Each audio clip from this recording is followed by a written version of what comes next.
première semaine de la campagne électorale s'est déroulée dans tout le pays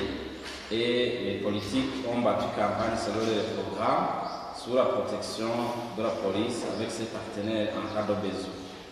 Le ministère félicite et encourage la plupart des politiques qui l'ont fait conformément à la loi.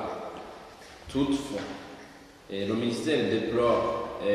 certaines violations de la loi illustrées par les principaux faits criminels suivants. Les violations du code de la circulation routière par des surnombres de passagers ou des excès de vitesse qui ont entraîné notamment la mort de 2 personnes et 6 autres blessés, rien que pour le jour du lancement de la campagne, le 27 avril 2020,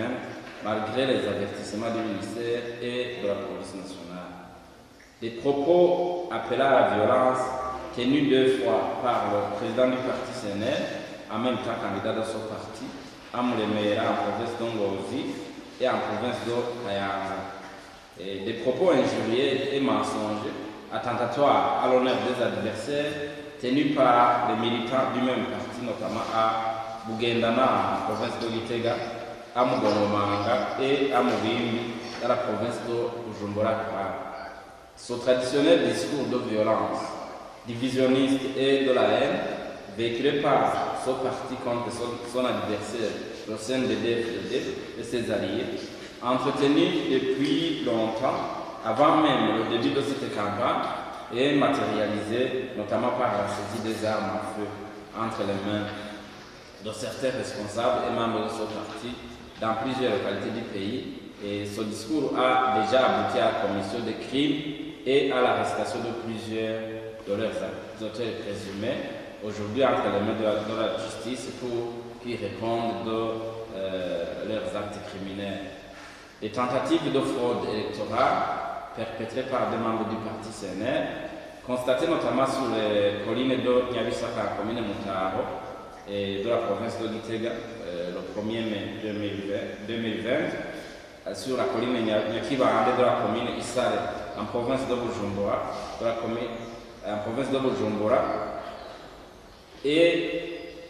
et sur la colline Musanga, en commune et province de Makamba, le 4 mai 2020.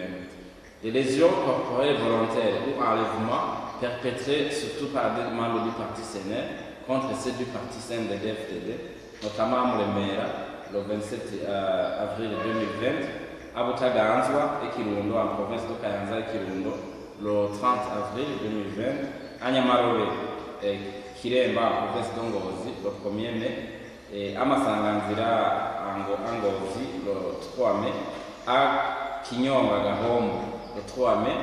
et à Karambi Matongo. Là, c'est une militante du CNL qui a été battue par un militant du CNDD-FDD, c'est donc l'exception, le 3 mai 2020, à Sasso Kigamba, avec attaque d'une permanence collinaire du CNDD-FDD, le 3 mai, et à Kigangaboko, dans la commune de Kinya, le 28 avril, à Ouyaga, dans la commune d'Omboye, le 30 avril, à Mbogora,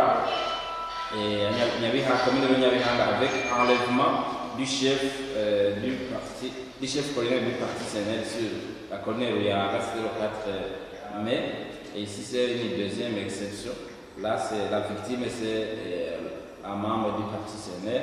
et à Makombe, Mutambara, c'est dans la province de Mongbe, avec la mort d'un militant du parti CNDD-FDD, le 29 avril 2020, et Andaro, dans la commune de Nhega, en province de Kirundo, le 3 mai 2020.